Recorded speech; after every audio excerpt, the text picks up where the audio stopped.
അങ്ങനെ മധുരയിൽ നിന്ന് പഴനിക്കുള്ള ബസ് കയറി നമ്മൾ വീണ്ടും യാത്ര തുടരുകയാണേ. ട്രെയിനിലെ പൂച്ചിറക്കത്തിൻ്റെ ക്ഷീണമൊക്കെ തീർത്തത് ഈ യാത്രയിലായിരുന്നു കേട്ടോ. ഇടയ്ക്ക് എപ്പോഴോ കണ്ണു തുറന്നപ്പോൾ ദാണ്ടിട നേരം വെളുത്തു, കുന്നും മലയും അങ്ങങ്ങ് ഇത്തിരി പച്ചപ്പും കണ്ടു തുടങ്ങി. ഞാൻ കണ്ണു തുറന്നപ്പോൾ തൊട്ട് കാണുന്ന മലയാണ് കേട്ടോ ഇത് തീരുന്നുമില്ല. അങ്ങനെ മലയുടെ നീളം നോക്കി നോക്കി ദാ ഇങ്ങ് പഴനി സ്റ്റാൻഡ് എത്തിയേ. 7 മണിയായപ്പോഴേക്കും നമ്മൾ സ്റ്റാൻഡിലെത്തിയിട്ടുണ്ടായിരുന്നേ. സ്റ്റാൻഡിൽ നിന്നുകൊണ്ട് തന്നെ നമുക്ക് പഴനി കോവിൽ കാണാൻ പറ്റും കേട്ടോ. ദേ ആ ദൂരത്ത് അമ്പലം കണ്ടോ? ഇങ്ങ് മധുരയിൽ വന്നപ്പോൾ തൊട്ട് കാണുന്നതാണ് കേട്ടോ. അങ്ങും ഇങ്ങും എല്ലാം പൂക്കാരുടെ മേളമാണ്. നമ്മൾ സ്റ്റാൻഡിൽ എത്തിയപ്പോൾ തന്നെ കുറേ പേര് നമ്മുടെ കൂടെ കൂടിയിട്ടുണ്ടായിരുന്നേ. റൂം കാട്ടിത്തരാം, റൂം വേണമെന്നൊക്കെ ചോദിച്ച്. നമ്മുടെ കൂട്ടത്തിൽ ബിനുച്ചേട്ടനാണ് കേട്ടോ പഴനിയെക്കുറിച്ച് അത്യാവശ്യം പരിചയസമ്പത്തുള്ളത്. അതുകൊണ്ട് ബിനുച്ചേട്ടനായിരുന്നു കേട്ടോ ഞങ്ങളുടെ സാരഥി. അമ്പലത്തിനടുത്ത് എവിടെയെങ്കിലും റൂം കിട്ടുമോ എന്നുള്ള തെരച്ചിലാണ് ഇത്.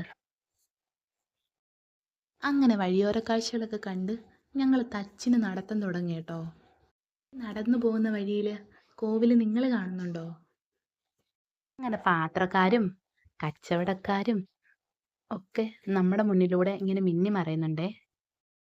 പാത്രക്കാരെയും കൈനോട്ടക്കാരെയും പൂക്കാരെയൊക്കെ കണ്ട് കണ്ട് ഒരു യാത്ര.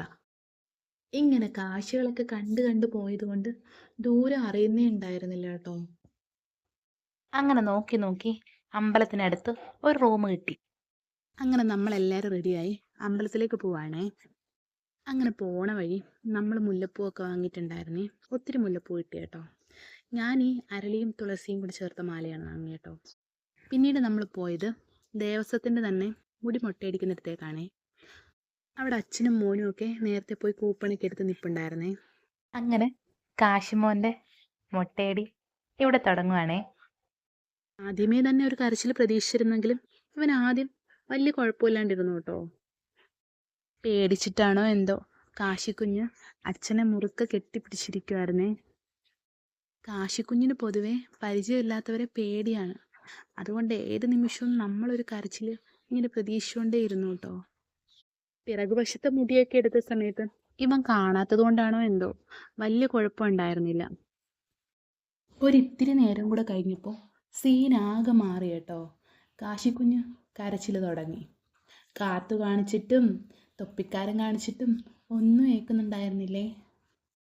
അമ്മാതിരി കരച്ചിൽ കരഞ്ഞപ്പോൾ എടുത്തിട്ട് പോവാൻ വരെ തോന്നി. എന്നാലും മുന്നിൽ ഇത്രയും മുടിയും വെച്ച് കൊണ്ടുപോകുന്നത് നാണക്കേടല്ലേ. ഒരിത്തിരി നേരം കൂടി കഴിഞ്ഞപ്പോഴേക്ക് കാശിക്കുട്ടൻ മൊട്ടച്ചിയായി കേട്ടോ. ഇനി നമ്മൾ ഈ മുട്ടയും കൊണ്ട് നേരെ അമ്പലത്തിലേക്ക് പോവുകയാണേ. അമ്പലത്തിനകത്തേക്ക് ഫോൺ അലൗഡ് അല്ലാത്തതുകൊണ്ട് വഴിയോര കാഴ്ചകൾ പകർത്തുന്ന തിരക്കിലായിരുന്നു കേട്ടോ ഞാൻ. അമ്പലത്തിലേക്ക് പോകാനുള്ളവരും വരാനുള്ളവരുമായിട്ട് കുറേ പേരിങ്ങനെ അങ്ങോട്ടും ഇങ്ങോട്ടും നടന്നു നീങ്ങുന്നുണ്ടേ. കുറച്ചുകൂടെ മുന്നോട്ട് പോയി ഒരിടത്ത് വെച്ചാണ് കേട്ടോ കാശിയുടെ മുട്ടത്തലയിൽ ചന്ദനമൊക്കെ തേച്ച് പിടിപ്പിച്ചു കൊടുത്തത്. നേരത്തെ കരഞ്ഞതിന്റെ ബാക്കിയും കൂടി അവനിപ്പം തീർത്ത് തന്നിട്ടുണ്ടേ. അങ്ങനെ ചന്ദനമൊക്കെ തേച്ചു പിടിപ്പിച്ച് കാശി ഇപ്പോൾ ചന്ദനമുട്ടയായേ. അങ്ങനെ വീണ്ടും കാഴ്ചകൾ കണ്ട് നമ്മൾ വീണ്ടും മുന്നോട്ട്. നമ്മുടെ കാശിക്കുഞ്ഞിൻ്റെ കരച്ചിലൊക്കെ അപ്പോഴേക്കും മാറിയിട്ടുണ്ടായിരുന്നേ. അങ്ങോട്ട് പോകുന്ന വഴി വലിയ ആളില്ലെങ്കിലും തിരക്കുണ്ടേ. അങ്ങനെ നമ്മളെല്ലാവരും അമ്പലത്തിന് താഴെ എത്തിയിട്ടുണ്ട് കേട്ടോ. പിന്നീട് നമ്മൾ ഇവിടുന്ന് നമ്മുടെ ചെരുപ്പും ഫോണും ഒക്കെ സൂക്ഷിക്കാനായിട്ട് കൊടുക്കുന്നിടത്തേക്ക് പോവാണേ. നമ്മളിവിടെ ഫോൺ കൊടുക്കുന്ന സമയത്ത് അവർ നമ്മുടെ ഫോൺ നമ്പരും ഫോട്ടോയൊക്കെ എടുത്ത് വയ്ക്കും. അങ്ങനെ നമ്മൾ ദർശനമൊക്കെ കഴിഞ്ഞ് ഇറങ്ങിയപ്പോഴേക്കും 3 മണി ആയിട്ടുണ്ടായിരുന്നേ. തിരികെ ഫോൺ വാങ്ങുമ്പോഴും ഇതുപോലെ ഫോട്ടോയൊക്കെ എടുക്കും. നല്ല പൊരുവേല സമയമാണേ. എല്ലാവരും അങ്ങും ഇങ്ങും ഒക്കെ നിൽപ്പുണ്ട്. അങ്ങനെ നമ്മൾ പ്രസാദമൊക്കെ വാങ്ങി തിരികെ ഫുഡൊക്കെ കഴിച്ച് നേരെ റൂമിലേക്ക് പോകാമെന്നുള്ളൊരു പ്ലാനിൽ നിൽക്കുക. അങ്ങനെ പതുക്കെ നമ്മൾ തിരികെ നടന്നു. ഫുഡൊക്കെ കഴിച്ചും റൂമിലേക്ക് പോവാണേ. ഈ പടകളെയൊക്കെ ഒറ്റ ഫ്രെയിമിൽ കിട്ടാനാണ് കേട്ടോ പാട്. 4 മണിക്ക് നമുക്ക് ദിണ്ടിഗലിൽ നിന്നൊരു ട്രെയിനുണ്ട് മധുരയ്ക്ക്. ഇനി അത് പിടിക്കാനുള്ള ഓട്ടമാണേ.